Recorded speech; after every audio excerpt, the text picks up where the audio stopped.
Alrighty. How's it going, Vic? Good. Good. Thanks for having me. Of course. You're welcome. So today on The Fulfilled Being, we have Victor Letourneau here. He's a really good friend of ours. He's an ex-Marine. He's built a huge contracting company that continues to grow. He's been the chair of the Veterans for Foreign Wars in North Carolina. And he loves giving back to the community here in Jacksonville and Springfield. He's my business partner as well in a building that we have together. And yeah, just an overall amazing guy that loves supporting the community, supporting his family, supporting people around him, and has just continued to grow as himself. And every time I see him, he's walking around, big smile on his face. You might catch him with a cigar in his mouth, just enjoying life. So we wanted to bring Victor onto the show, have him share some of his experiences, because it's just so incredible to hear how he views life. So we're really excited to have you on, ask you a few questions, and Sure. just thank you so much for taking the time. Sure. So Vic, one thing that really has inspired me is previously your time with the Marines, right? Like we've spoken a lot about your thought process on life, and I never see you stressed, dude. It's pretty nuts. So I've asked you before, and you said, hey, a lot of this has to do with your time in the Marines. So I just want to ask you, what was that experience like, serving and being there? It probably goes before the Marines is just my parents and being an immigrant and not being born in this country. So I was privileged enough of a father who was a janitor for AT&T, still was able to put me through Catholic school and sacrifice for me and my brother. And then joining the Marine Corps gave me the foundations of, not just personal responsibility, but taking care of other people, looking out. Marines love to shoot, blow up things, but number one thing is protect each other and, our freedom. So that itself is, so the Marine Corps gave me those skill sets and networking in that way. No one joins the military to become rich, but the lessons learned in the military over my 20 years is that building a relationship and trust and doing other things. So the military was fundamental to that, but that's another plateau, to put me on this where I'm at now. Because I'm actually here because of a relationship I discovered in the military that carried on through civilian life. So yes. Amazing. That's awesome. So a big part of that is relationships for you. Is like you learned in the military, like these relationships are the most valuable thing. It's not a quid pro quo. My motto, and I heard her say that I belonged to this business group one time, and their motto, which I adopted, so I have no copyright on it, but givers gain. And that explains, if people see you giving without anything of, return, and they know you're looking out for them, it's a natural thing like, hey, Victor, man, I didn't even ask him, he just did this or called me out, hey, did you, so they know, people know they're generally concerned about them, personally or business or looking out, they would somehow will return the favor, or just without you even expecting, because they know that, we're doing business, but he's really looking out for the best interest. I'm not that person that puts money first, and I can say that because I have money, maybe if I didn't have money, but, again, givers gain. So that goes to everything you do, and that's how I feel I'm rewarded by, I have the opportunity to give, and no expectation to take back. Yeah. So the thing with givers gain, it's interesting. When I see you give, you really just give to give without that expectation of it coming back. So what is that feeling that you get when you give? Like what drives you? What's the deeper meaning behind why you give? Possibly because although I was, again, going back to my childhood, we wasn't a rich family, but we were never without. And I've seen a lot of people that again, my thing is knowledge is power. That people wake up every morning not knowing what they don't know, and it's not their fault. But if you're able to reach back, pull them up, and show them, like, well, I didn't know this. So I think what's powerful to me is that I'm also able to educate people, like, hey, who's that guy? Oh, that's Victor. And then, or who did this? Oh, that's Victor. And again, I don't want any public acclaim. I'm shy of that. But just to be able to help people that are less fortunate, that's my reward. And it's not monetary. It's just educating people and showing, hey, do you know you can rate these benefits or this and that? You might be a minority, or you may this. So that's what I get back on it, just to show someone. I've done with you. Hey, you heard about this? No, it's like, hey, good to go. Sharing knowledge is very powerful. It reminds me of when I first came out here, and Kelly Rich, the head of the neighborhood organization, introduced us. And yeah, Victor just took me around for hours, just showing me around, like, just like having a good time, riding around. And same thing when Yair came out, did that with Yair and Hillary, all our friends.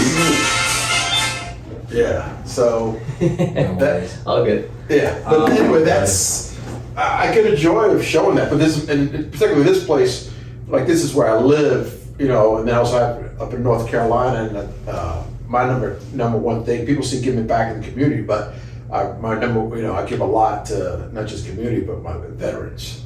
So my company donates a lot of money, helps assist a lot of things, promote veteran issues and causes. So yeah, it's always, and again, I'm blessed to have the opportunity to do this thing. People say, what do you do? I say, I don't know. I do everything. Yeah. I don't limit myself. People say, hey, as you guys get older, you're younger than I am. You always hear older people, hey, this stuff came around full circle. I never want to come around full circle. I already know where I've been. Why do I want to go back there? My thing should be on a curve, not going this way. Yeah. Full circle.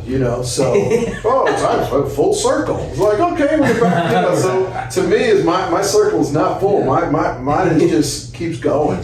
Keep A straight line. Yeah. I mean, wiggles. But yeah. Yeah.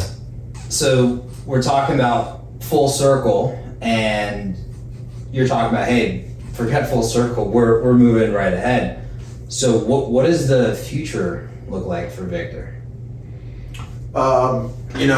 Although I have a construction business, federal government, I'm dabbling, as you know, with real estate and doing side gigs as a hobby, because everything, all those are sources of revenue that I get back, so that allows me to give more. I already know that I cannot take money to my grave, and I still have the obligation to look out for my grandkids and all that, and I think that's one of the things you do. You lay down those seeds, and that's there for them, but you still got to enjoy life. People that that say I'm retired, really? I mean, retired from what? Work? Mm-hmm. Well, to me, I don't see myself as ever retiring, because what I do, I don't consider work. Now, when I was in the Marine Corps, it was work, because all this. But now that I'm here, I mean, I enjoy what I do. I enjoy work. That's awesome. You talk a lot about giving. Like in this conversation, you've mentioned giving a lot. Like you love giving. Where did you learn to love giving? I guess from my mother, because she never said no and always gave me everything. I still remember back in 1981, New York City. She bought me a big boom box. Believe it or not, I had a big boom box. I remember it was $300 downtown Manhattan. And that same night, John Lennon was shot. Killed. Oh. I was like, oh, that's all it's on my radio is John Lennon. So, but my mom always gave me everything. $20 here, whatever. And back in the day, that's a lot of money for sneakers. I always had Pumas and stuff. So the giving is for her, and she gave to the point that I never was without, but we wasn't a rich family. My dad never had a new car. I was one of those kids like, wow, my buddy always had this brand new Cadillac, and here's my dad in a Dodge Dart, which I crashed one time.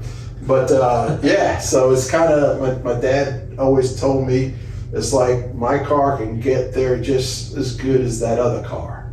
It's reliable, so that was that was it. That's great, man. Can you tell us about a challenge that you had in your younger years, childhood? Because, it sounds like crashing a car or something, but I think challenge grows character, and Vic, you have a lot of character. Well, again, going back to my youth, being Hispanic in the Bronx, I was very few, and you could say I was bullied, whatever, by the Irish and the Italians. I was a spick, and I had my dad put me in karate, and I was always developed and got big, and I wasn't bullied anymore when I actually, give a punch back and stuff like that, so I know a lot about racism, it's been directed at me, and I just take that negative energy and counter it, with positive and stuff like that. But, so that was one of the biggest challenges growing up, because that stays with you, because in New York, neighborhoods are that. You go into another neighborhood, people know, especially young teenagers, whatever, know that you don't belong on this block, because everybody knows, certain zones or areas, neighborhoods, So, so that was my first adversity, being Hispanic and growing up pretty much all white. So did you get bullied for that specifically, or was it something else? No, I was bullied because I was Hispanic. Got you. Yeah. And then that was, I want to say that was somewhere between, I was maybe 7 to 11 years old. I can remember that time frame. It didn't happen every day, but I knew that, I wasn't, but then after that, I developed friends. They accepted you, Yeah. Okay, he may be a spick, but he's okay. Type of mentality. Like, I have my one black friend. That doesn't make me racist. And that's not true. Yeah. So moving from childhood, when did you, would you just come straight from high school to the Marines? Like, what was your path transitioning from childhood to adulthood? Yeah, I joined the Marine Corps when I was still a junior in high school. Wow. So I already knew what I wanted. I knew I wanted to be infantry, and I just knew that my thing was, indirectly, was that I wanted to give back to my country. I became a citizen a month before I went to boot camp. So my thing was always give back. And Marine Corps provided a good structure. You're up in the morning, you're running, and you always have to be the leader of the pack. Learn to be a follower, obey instructions, then you get promoted after a while. But a lot of people like you, I get this a lot. They'll see pictures on my walls like, wow, you were a drill instructor. They can't see me yelling or being mean to people.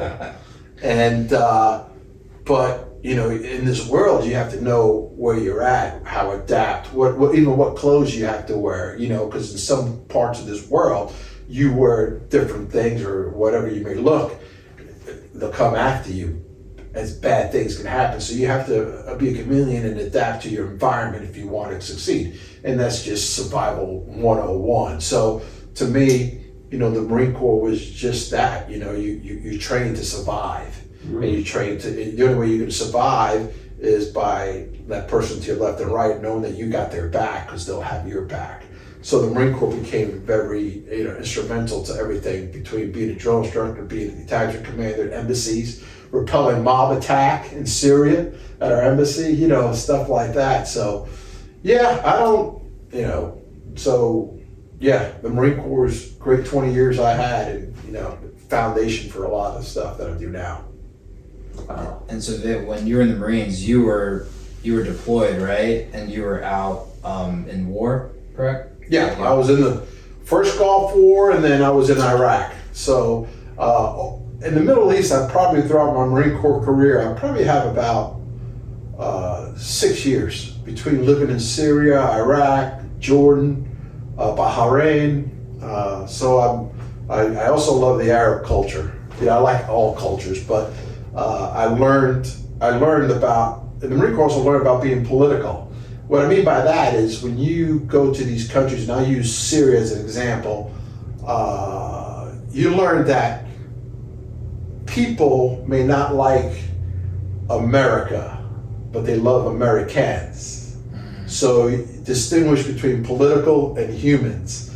And when you go to these countries, they welcome you with shy, this, fruits and food and all this stuff. And a lot of them don't want to talk politics. That's all that. And you realize that you look beyond the political of each country, even America, and you really, you have kids, you have wives, you got so much in common than you don't, so you break those barriers. I've done a lot of that and still maintain friends from those journeys, so. Did those experiences really open your eyes and change you as a person? Yeah, it changed me. It educated my daughter. There's nothing like driving in Damascus, going to the embassy and having my daughter in the car with me, and we're at a stoplight, and there's a kid her same age, and she might have been about 8 years old, out there knocking on windows selling chiclets for a living while their parents are on the sidewalk and watching their kids just soliciting to sell food. Wow. And that, show that, you were blessed by being in the United States, born here, and look what these kids are doing. Not every country has ATMs. Most countries don't. Most people don't realize that. If people talk about the price of gas today because of Ukraine, then go to Ukraine and you'll see I don't mind paying $1 more, $2 more. Yeah. Just because I pump my own gas doesn't make me an expert in the oil business, but, freedom is a cost, and that's what we have to pay. Again, I don't want to revive on the immigrant, but most Americans that have been here for numerous generations are so far removed from the struggles of their ancestors that sometimes they don't appreciate what they have here, because they're so far removed, because everything's been given to them, or this is the way I got it, so when no one is more American or less American than I am. To say that I'm not an American because I support, Trump or I support Biden, that to me, when you throw that at this limit test, then I don't respect you, because that's a political view. You're trying to shove down my thing. I got my own opinions, and I don't talk politics. Yeah. But people that are so wind up about politics right now, that wasn't the case when I grew up. So it seems like you have a lot of gratitude because of your experiences being an immigrant and being in the military. It seems like gratitude is a big part of your life. Is that right? No, yeah. I'm grateful. My mom is the oldest of 9 brothers and sisters, and most of them still live in Cuba. So she just lost one of her brothers, so she's the oldest, and she has a lot of guilt because I'm the oldest. Why do I have to see my younger brother die? Well, Mom, he's 77 years old, you're 80 something, but you are here, you have an ache or something, you go to the doctor and they see you. Cuba doesn't have that.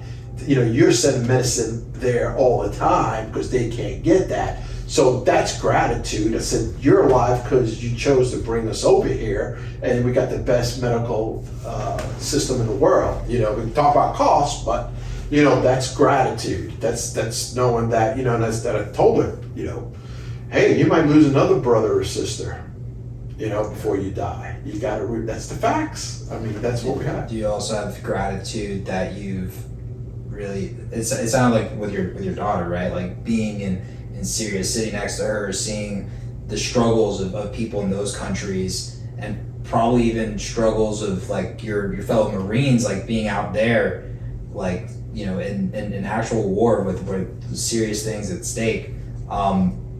You talk a bit about like the gratitude that you have now of like the opportunity of life, because you told me a bit like, hey, just every day is another day that you have that some other people have not had the opportunity because they passed away in war. How has that affected you? Tomorrow's not guaranteed. So if tomorrow's not guaranteed, then what are you doing today? And how are you gonna impact other people today? Knowing that no one, just because you have money or you don't have to work, that again, you're not guaranteed tomorrow. So you gotta use your chips today, because then when you're dead, you're dead. So to me, that's one of the things is that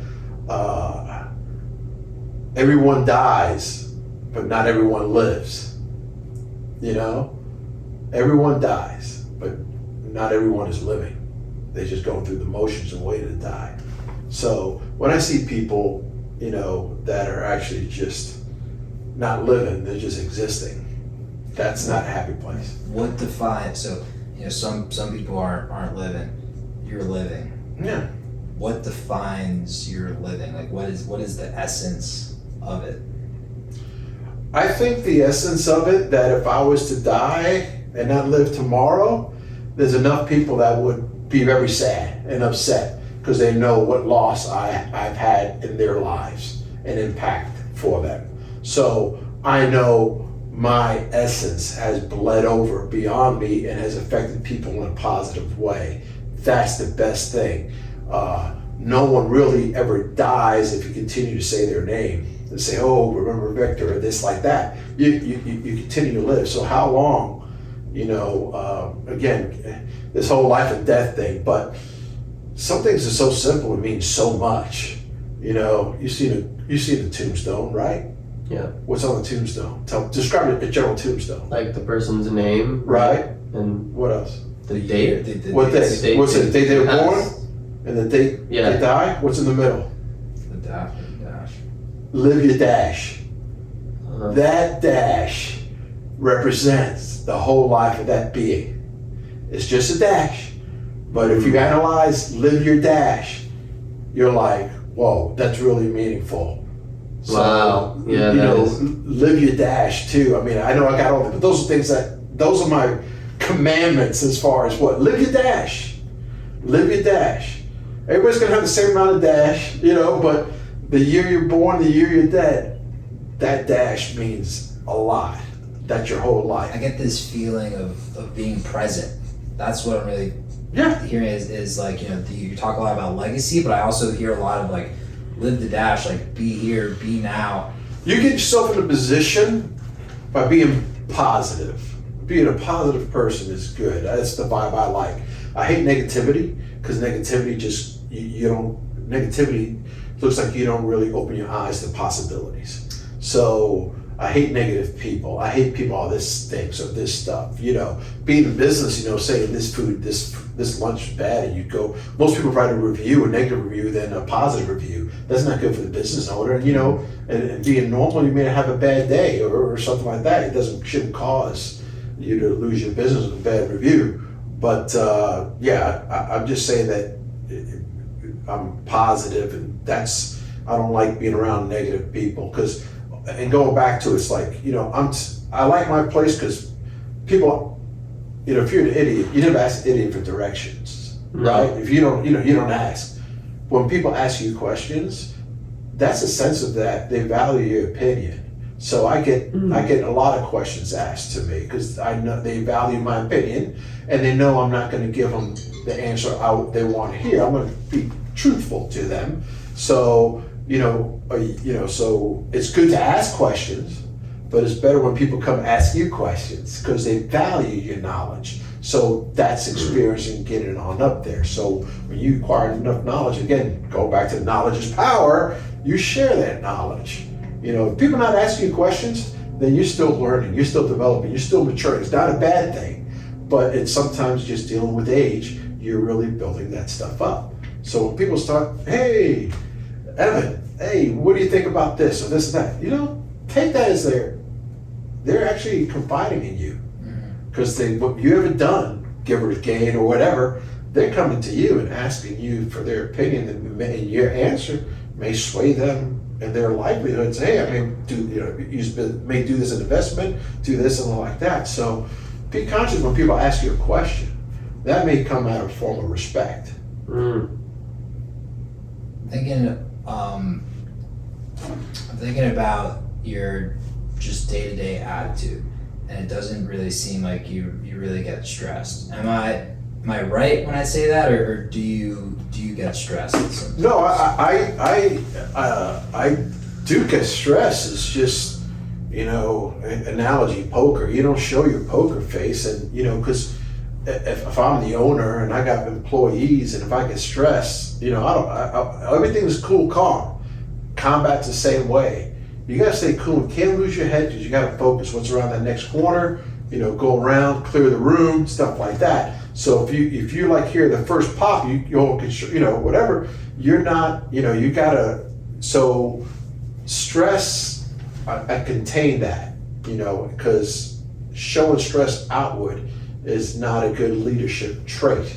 You know, another act, you know, people follow him just out of curiosity. You know, that's kind of slapping the, you know, what's he gonna screw up next? You know, they follow him just out of curiosity. But stress is. So with that, because I've noticed personally with that, when I mask it and I don't show it, it sometimes can build up and create more stress, at least personally. Do you see that at all, or when you, or do you kind of like, how do you feel like that impacts you when you're putting on this you know, confident? You have your meditation room where you kind of help with stress and doing that, and you joke, hey, you know, my buddy, oh, you're always on the road. Driving to me is kind of my meditation, because I think I'm in the vehicle. I mean, if you drive for 6 hours, 8 hours, I'm planning. Not every, you know, every bad thing that may happen, I come back would counter with a positive, so that doesn't mean anything. And just with life, this days in your life, and I've experienced that, it's probably the worst day in your life. Yeah. And there's gonna be another worse day, you know? And the biggest thing is to put time and distance away from that bad event, whatever it may be, a death or something. But, you know, putting the time and distance really matters on something that wasn't necessarily a positive event in your life, you know. So with me was, you know, seeing dead bodies and all that, killing people, and, you know, mortar shellings and all that, you know, seeing a limb here and a limb there, you know, it stays in me.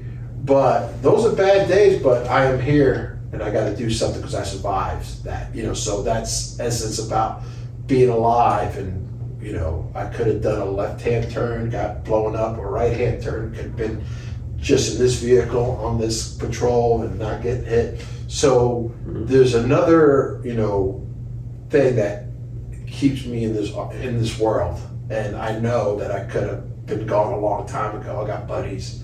You know, and dealing with stress, I've lost a couple of friends that I served with through suicide, you know, but you know, I'm the first, give me a call, I'll talk to anybody, you know, as far as like that. But it does happen. It's just controlling awareness and stuff like that. Some people take stress and don't really know how to handle it. I mean, people that have been in the Marine Corps 20, 30 years still kill themselves because of stress or depression or what, you know.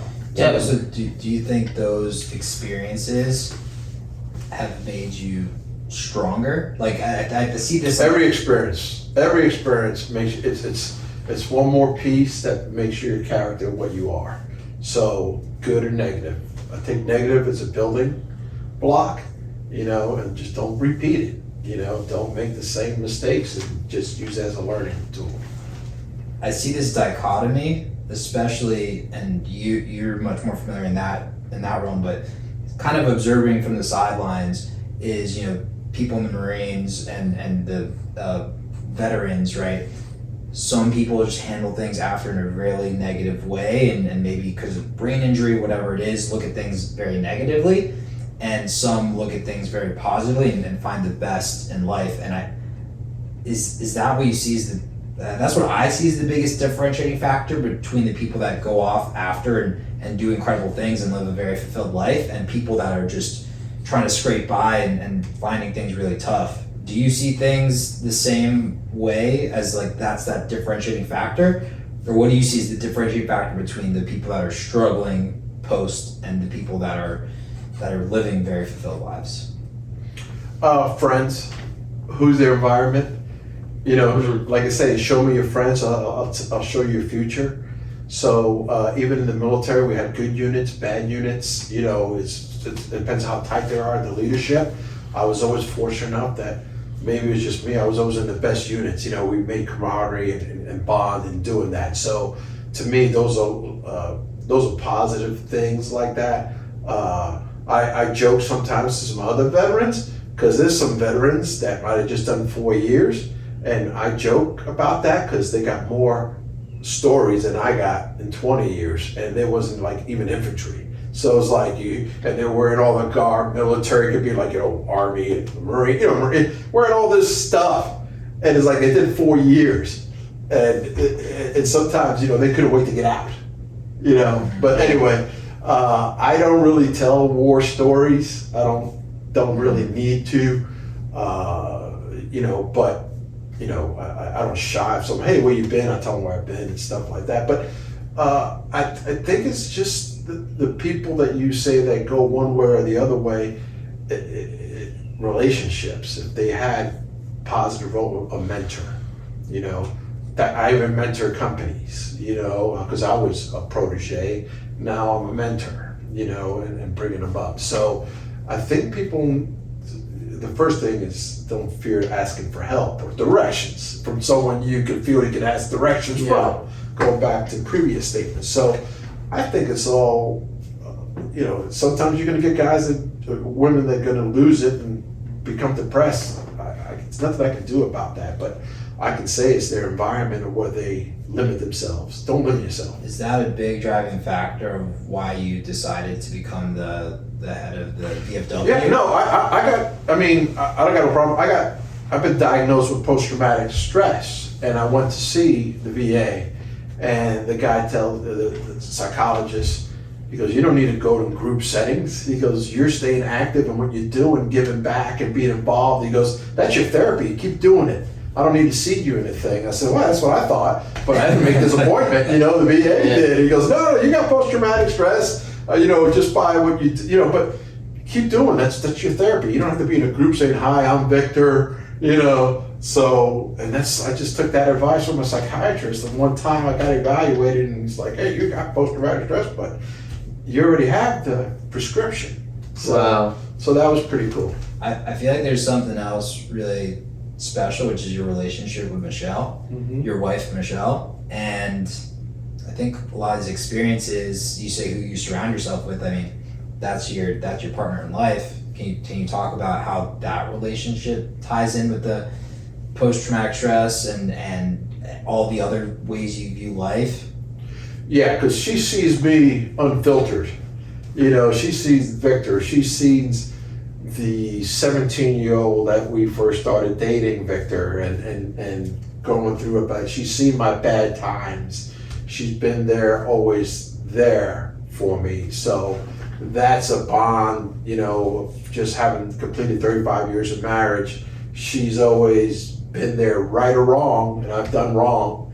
She's always stood by me. So, but we're not in a traditional relationship because she's our own person, and which is cool. She does her own things and she's focused on her own things. And although I do walk point a little bit up front, she'll yank me back a lot when I go a little bit too darn crazy. But yeah, she's been the base. She's been my hitman. She's been my lover. She's more multi-talented than I am. But she's more straight face. More serious than I am. Believe it or not. But she is the big mother hen, dealing with grandkids and all that. It's like you couldn't ask for a better wife or grandmother if you were growing up, saying that. So, yep. Wow. How is that working, in the dark times? How does that relationship, what has that done for you when stuff has been bad? Being successful really eliminates dark times. I don't really consider too much like dark times when you didn't really have money. I hate to say it, but we used to, in the military, get paid on the 1st and 15th. So you know exactly what you're getting based on your rank. And you know how much you can spend for groceries and stuff like that. So you had to save to do little vacations because you had kids and you want to do the Disney World. So to me, that wasn't even a hard time. That was just part of how we lived.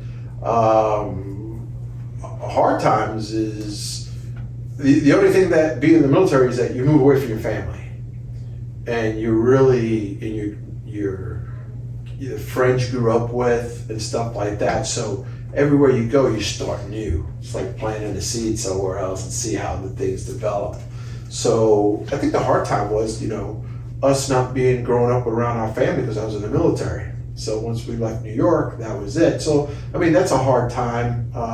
Really never been in a hard business decision type of thing that, oh my God, so that's, everything here is just icing. Life right now to me is icing on the cake. See, that's an interesting thing that you just put into perspective there. There's never been a hard business decision. To me, I think I've had hard business decisions, but that might just be all frame of mind because Vic, you go out, you make decisions, you're dealing with large sums of money, employees, big contracts. I mean, to some of the viewers, they might be like, man, like some of the deals that you're doing are sizable. So it's interesting to say that you've never had a big business decision, and maybe that's where I get this frame of reference of you being so cool, calm, and collected. As far as contracting, my thing is that you're just as good as your last job. So if you treat every job as your first job and you want to make an impression, you're going to get more work. So by that attitude, which I tell all my employees, and it's not like I get online and shoot emails out to my employees. My employees are spread throughout different states and stuff. They know me, but we've developed so much that, in the last 3 years, we have medical benefits, 401k. Most construction companies, they don't have that. They just hire their people. So one of my things when I hire an employee, I hire knowing that it's not a short term. They're hired as however long they want. And you treat them, I don't have to tell them, I'm the president of the company, I'm the owner, I'm Victor. And I go out to my job sites because one of the things is that you have to stay, on the pulse. And I'm not, you see me travel, I'm going to a job site. I want to see what's going on. I may not visit a job site for 4 months, but at least it's, I'm there. And it's, hey, what do you need? What was yours? I tell my guys, where's your refrigerator? Get a refrigerator, get this, get a microwave, whatever. Make the job, whatever. But I always tell them that if we have to paint this side of the wall as per contract, and we notice, hey, a couple of skip marks on this wall, but it's not probably, attack that wall too. It doesn't cost that much. So, so we do bonuses for our employees and everything else like that because our employees are long-term. So going back to, that, I mean, that's the best thing because they're gonna bust their back for you, for the company, not for me, because today I can walk away, but then I can't take that guilt of letting everybody go because I just wanted to retire. Mm-hmm. I'm not that person because again, if you work for me, behind you most likely may have a spouse and kids that depend on your paycheck every week. So I look beyond the person. I know that people depend on it. So I take employing in my company very seriously, not for a short-term gain. I'm just doing this one now don't get me wrong, I've had guys, I got semi-retired guys that would say, hey Victor, you got anything for me for 3 months because I want to go hunt and fish? And okay, good, as long as we got that term, but when I hire an employee, it's like that. Never threaten an employee for I'm going to fire. I'm not that. Yeah. I'm not that guy.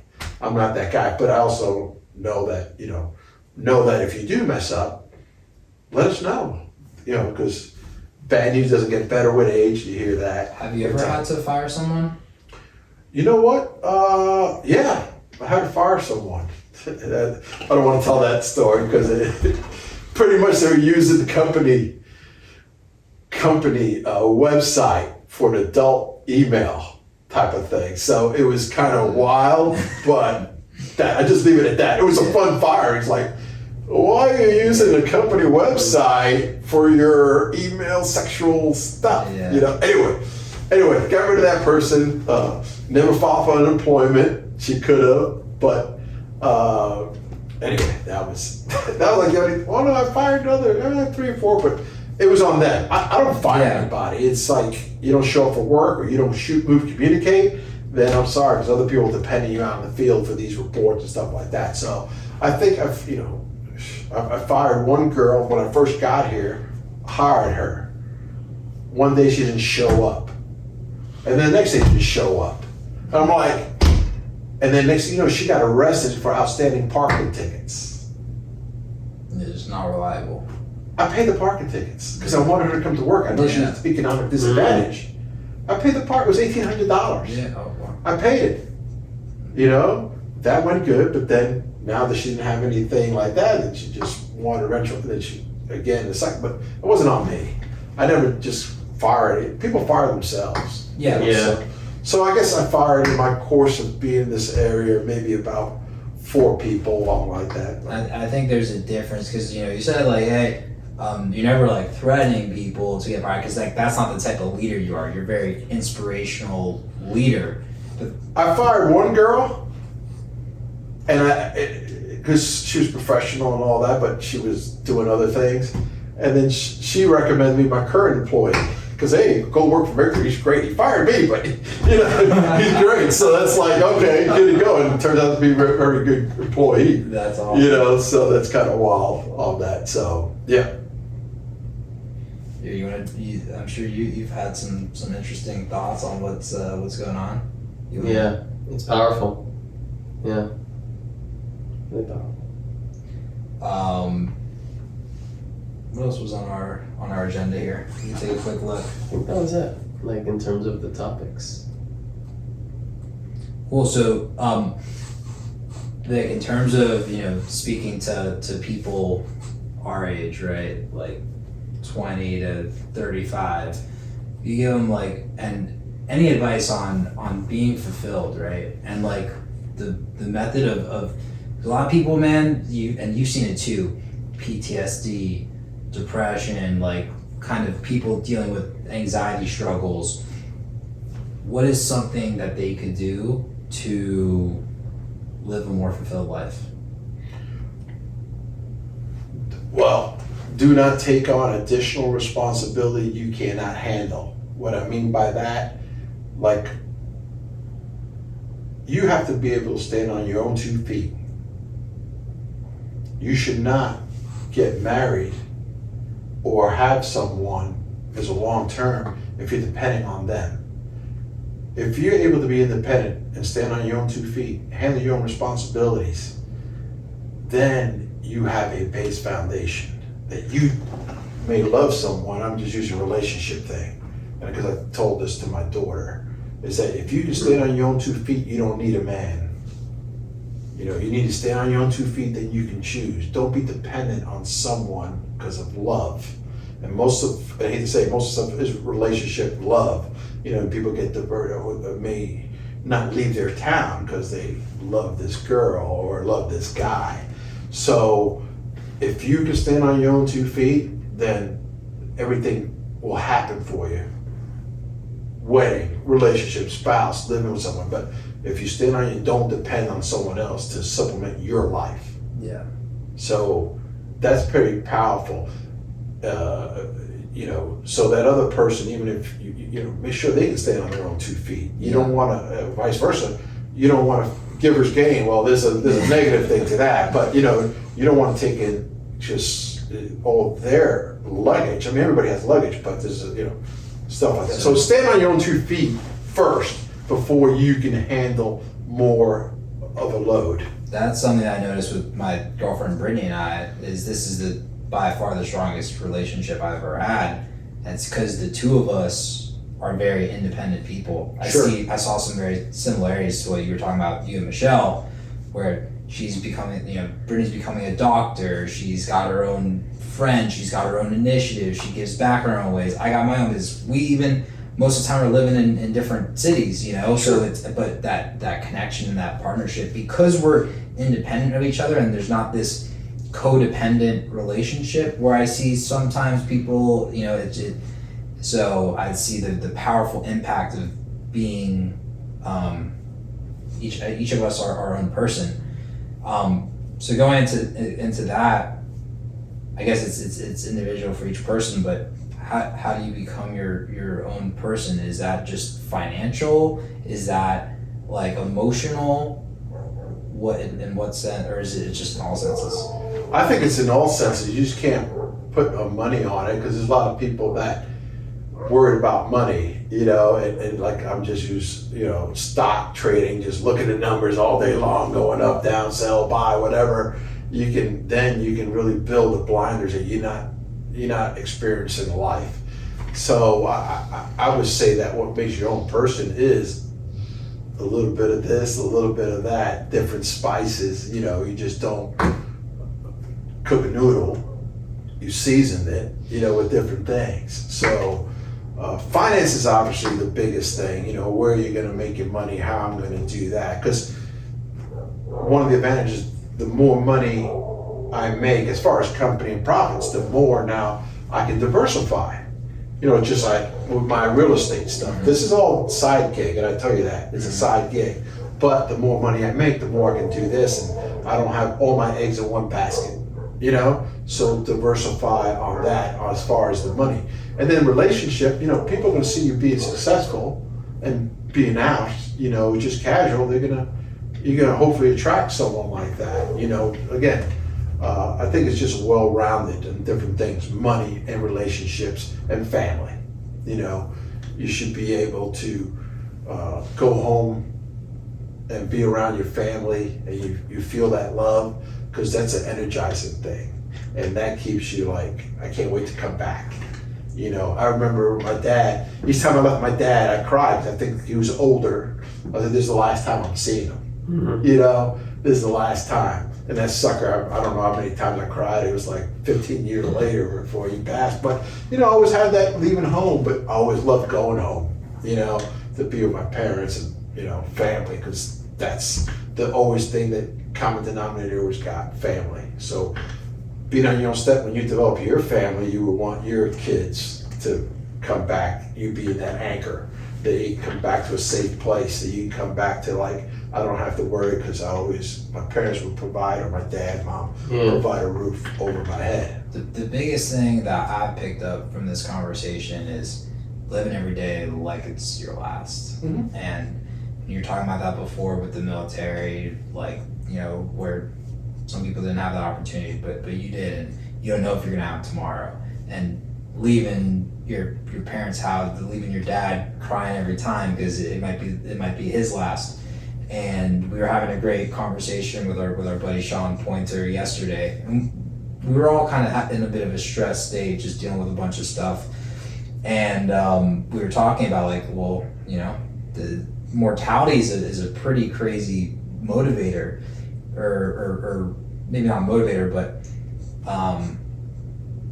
perspective maker, which is, we might not have tomorrow. So let's live today. Let's love our wives, our girlfriends. Let's have fun in business. Let's give back to the community. Let's create a legacy. That was another big thing that I picked up from our conversation is, if I'm gone tomorrow, like, there's gonna be a lot of people that come to the funeral because of what I've given back. And maybe that's a motivator, but also just the act of giving itself is such an incredible thing, to sit there and see that veteran that's like struggling, that whole organization that you're the head of, and seeing that, or partnering with someone like me, like on the different business ventures, young person trying to figure stuff out. Like, you've given incredible platforms to all these people, and it's a truly incredible thing.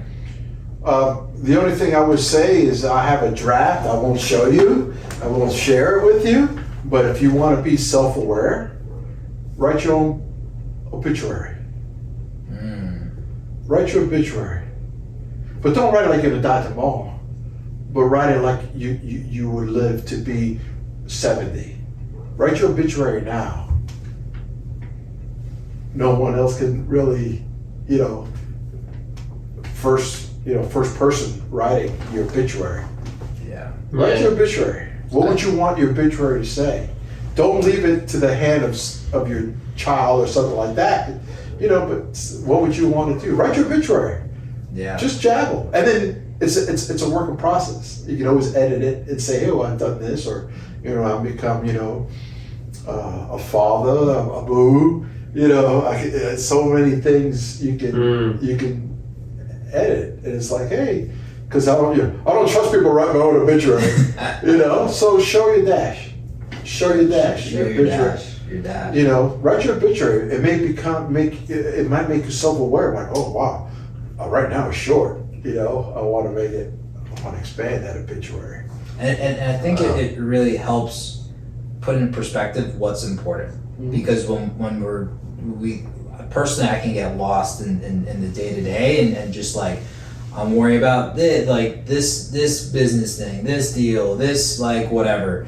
But if we put it in the perspective of the obituary, like, dude, no one gives a shit about any of that. Right. Like, what are people gonna care about is the conversation that we're having right now. Like, all of us are gonna remember this conversation.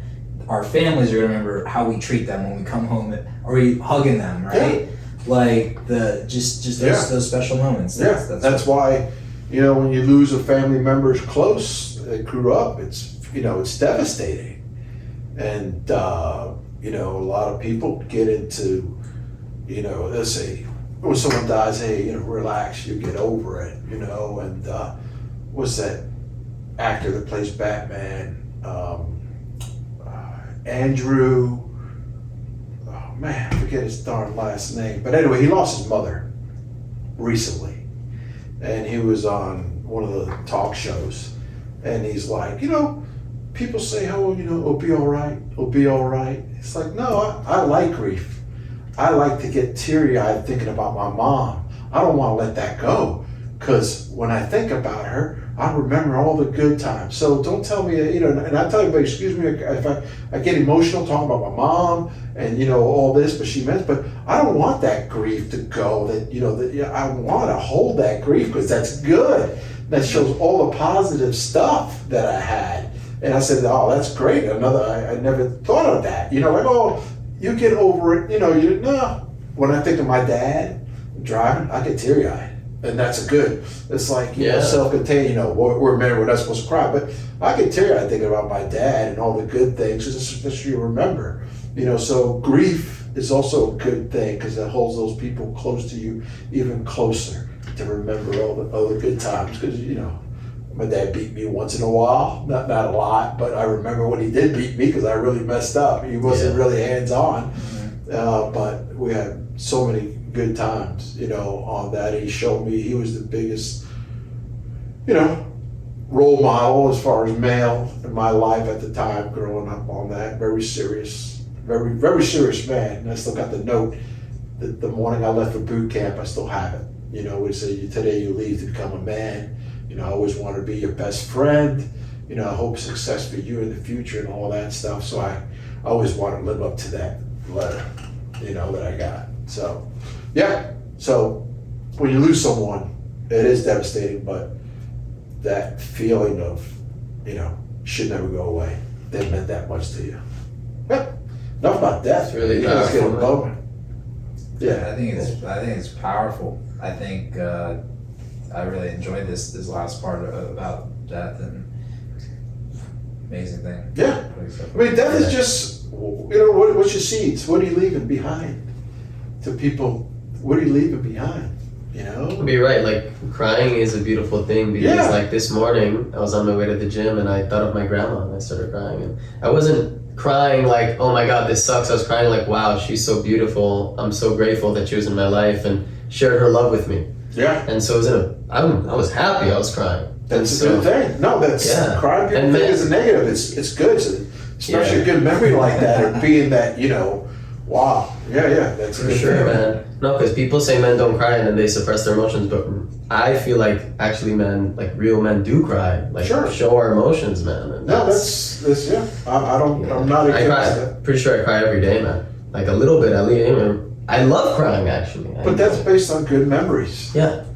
It's good memories. Or crying in the present moment of like current joy. Because I'm thinking I was at dinner with Brittany like a few weeks ago or a month ago, and I just broke down crying of gratitude, like just sitting at Valentine's Day, like this. I'm so grateful for this present moment. I just cried now when you got teary eyed when you talked about your dad. Yeah, for sure. Yeah. And like I say, my grandma meant a lot to me. It's just that impact, and it's how you handle grief on death. And that's a good thing.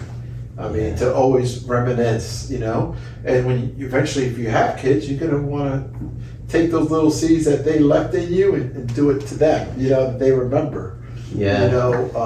One story of my daughter, because I only have one daughter, and she got a tattoo of it, but every night when I was home, and I would tuck her to bed, and you was like, oh, kiss me. No, our own thing was like, we take nose to nose, and we say rub nose, and kiss.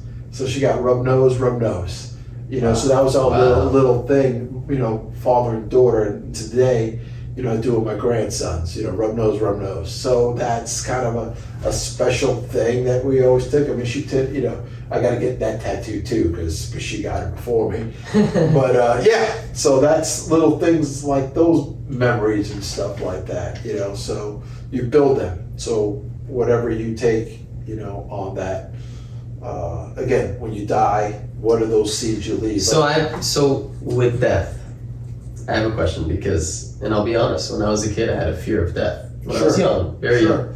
And so I very much grew out of that by training my mind to not fear it anymore and to be okay with it and just put my attention on other things. Right. So now it's death isn't even something that's on my mind. It's I'm eternal, right? So you're very big on the mortality thing, and I've seen a lot of successful people have that mindset of I'm not going to be here forever, so let me live every day to the fullest. Right.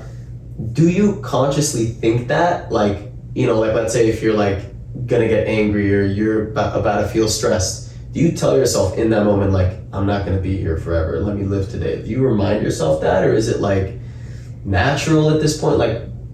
How do you... If you fear death, I just think you're selfish. Because you're scared of dying. And you remember about everybody dies, but not everybody's living. So if you're worried about that, that really takes away from your potential. Because your part of your mind is thinking this. But if people know me, if I'm driving and I see something going on, I'm stopping, I'm getting out, I'm going to help. Regardless of what may happen to me, because that's the type of person I am. I don't have to think twice. I stopped a bank robbery when I was young. When guys were exiting out of the bank and cops were coming and they were going to go on the exit, and me and my buddy, both Marines, he's like, what are you doing? I said, they're right behind me, they're trying to get in the exit on the I-5. And he's like, well, get out of the way. I said, no, the cops are right behind. So I stopped my vehicle and blocked them, and they couldn't get out. And the cops apprehended them.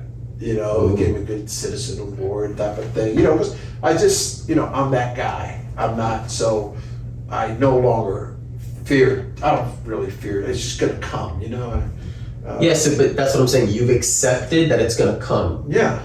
So is that something you think of? No. You don't think of that, right? No, me neither. That's what I'm saying. I don't think of that. I just. It's gonna come. The only thing I think about is, what do I leave? What have I done? I've done stuff like that, but not like the death. I'm fear of dying. Right.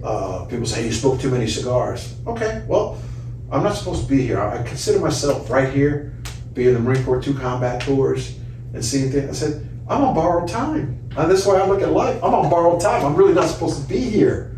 Because I've been to the front. I've been where people want to kill you. I've been shot at. I've been bombed. I've been there. I haven't. So I consider myself lucky. So I'm on borrowed time. So every day is, it's free. Every day is free. That's powerful. Yeah. I'm curious, and this is something I'm curious about, is how can other people instill that? Because not everyone has had that experience to really put stuff into perspective. So that's... I think that, look, you have to pick your own role models. Not one person could be that. Like my father, he was limited, on being the role model, but you have to look at other people and say, I like a little bit of this. It's going back to that recipe. I want a little bit of this, a dash of that. This is what I want to be. I like because I'm not perfect, and I know I do bad things or may have bad habits and stuff, and I don't want to do that. you know, and to my thing, I sometimes self-evaluation, you know, I'm 55 years old, you know, if I was like your age and I was in the military, I always look at that perspective, man, I wonder what I'd be if I didn't join the military, just went straight into college. What would I be? You know, I kind of play that role too, but then I have no regrets. And people say, would you do it again? I would join the Marine Corps again in a heartbeat, you know? But, so I think that you got to look at different people, business, family, and life. And it doesn't have to, you know, I always use you got to open your eyes because not every man has a solution. You got to also open your eyes that there's a woman out there also. Women have solutions too, you know? And again, it's just about the stereotypes. Get out of your stereotypes, get out of those things that you think. And one example I use by stereotype is when people see me, hey, thank you for your service. I say, hey, Michelle was in the Marine Corps too. Oh, you know, you automatic, and it's nothing on them, but I always point out that, hey, she was in the Marine Corps too. You know, so people don't think as a female. So there's a lot of opposite sex that people, because of build up, lack of a better word, you know, just don't even think of them as being like entrepreneur, you know, successful, you know, and hard driven. There's a lot more, you know. It's like, so don't oversee that. Don't always think it's just a male thing. No, there's a lot of females out there that are kicking ass and you know, they have knowledge and power, and they sometimes have to work twice as hard because they have to earn respect, you know. It's not given. So that's another aspect. So don't blur out to just being a male dominant thing. Be surprised what someone can do for you. You know, females do also. That's powerful. Mm-hmm. What a beautiful soup, right? Yeah. We got the noodles, we got the spices, and we appreciate you sharing your soup with us. It's truly special, and we're excited to broadcast it and have everyone hear it, and just so many lessons. And I'm grateful for the lessons that I learned today, putting everything in perspective. And talk about perspective too. You know, I know we talk about people reality, and you know, believe it or not, religion plays a big role in a lot of people's lives. I'm a Catholic. I don't practice it as far as going to church, you know, but just by acknowledging, because I have a lot of friends still in Iraq and stuff, you know, you got Ramadan coming up, you know, Ramadan Kareem. I'll text everybody, my friends and all that. And they just love that you just acknowledge their religion and bless them for that stuff. And it just, such a go, you know, be sensitive to other people, you know, don't think about yourself. So just by even shooting an email, say Ramadan Kareem, or, you know, that goes a long way. How did you know? Well, I took a little bit of interest in you because I know of this and that. So those are little, the extra spice you throw in there, like, oh, how's that? Because, you know, it's just doing things. What turns you on? Just like we're having this conversation, you know, that's how you perspect on people. What, you know, okay, I know not to say this, like, don't curse in front of that person. You know, they're very religious. Yeah. Roger that. You know, I mean, it's like one of those things, you know, how to. And also put a smile on someone's face because you know how much that religion is important to them. So sending that message, putting a smile on their face, that brightens someone's whole day. Yeah, just by saying a nice greeting because of their religion or something. That's freaking awesome. You know, I've learned that a lot, you know, for doing that. So, yeah, that was it. One thing I noticed about you is that you really value your relationships. Like you'll go like out of your way to help someone and do nice things and I've noticed that with you. Even on like the house that me and Evan helped you sell, like with the other, what was her name, the other realtor? Pat. Yeah, like you really like cared about her when she felt like she was left out of the deal, and you know, just gave more and put her into it. So I saw that and I was like, wow, like he's really cares about his relationships. Like that's incredible. Sure. Yeah. I was prompted by some people, but yeah, that's not. At the end of the day, I'm still making money, you know, a little bit, you know, more on commission, but at the end, that's goodwill. I mean, I didn't lose, I gained. Yeah, you did. You know, I gained. So that's the whole giver's gain thing. Yeah, the giving. Yeah, that's people will realize that. It's just like, you know, if someone talks to me, want to do a deal, or just anything, they know I'm not coming from a greedy selfish point of view. You know, that's the biggest thing. It's like, hey, Victor said he'll do it, he'll do it. You know, I'm just as good as my word. And again, that's all I have on that. But yeah. That's powerful, man. Yeah, Evan said his biggest lesson. My biggest lesson is that, like, no matter what happens in your life from this conversation, no matter what happens in your life, you constantly, like, look at the good, man. You just put your mind on what's going good. That's what he does. Like, you're expert at that.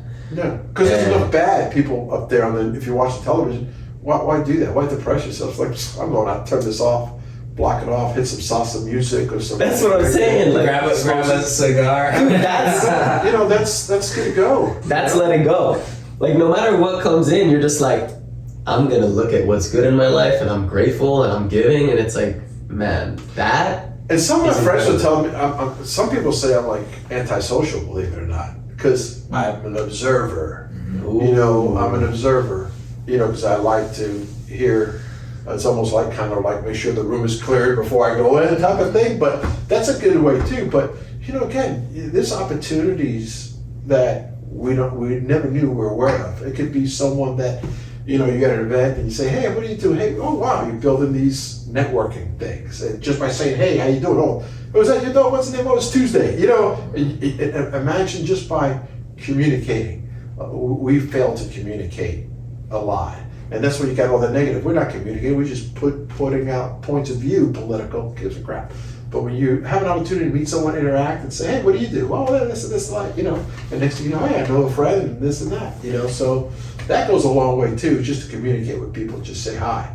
You know, people see me smoke, hey, what type of cigar is that? When they ask me, I tell them, hey, at least they know the cigars, hey. And you just start, and then next thing you know, more people have more in common than not in common. Yeah. And it's just the communication part. You know, you master the communication, it's you'd be surprised. And then it could go different dimensions, like, oh, I'm in this business. Oh, I know this. Oh, my aunt's in this business. Or this and that. Oh, what a small world. How many times you have those small world conversations? Yeah. Right? Yeah, yeah. And how did that small world conversation start by saying hi? Who are you? What do you do? Where do you live? That's how you become a small world, because you just communicated, and you guys like, I know these people. Oh wow, you know. So that's it. Well, I'm not talking anymore. I'm supposed to be shy, quiet, Yeah, reserved. there you go. Thank you again. Thank you for coming on. We really, really Do you appreciate got my check? Is this check? What's the time? Yeah. No, I appreciate it. Again, like you say, you know, I'm always up for questions or stuff like that. You know, I got my little office / man cave going on. Yeah. I'm still keeping so that cool. on the down low. You know, I'm not posting it. Secret location. Secret location, yeah. But again, you know, if you're able to always reach back and grab someone that's less fortunate, regardless of sex, age, religion, and bring them up, you're doing good. If you're doing good, if you try to save yourself, worried about dying, you're being too self-centered on that end. Yeah. So as long as, like I say, tomorrow's not guaranteed, but giver's gain. Thank you. All right. Thank you, Vic. You're welcome.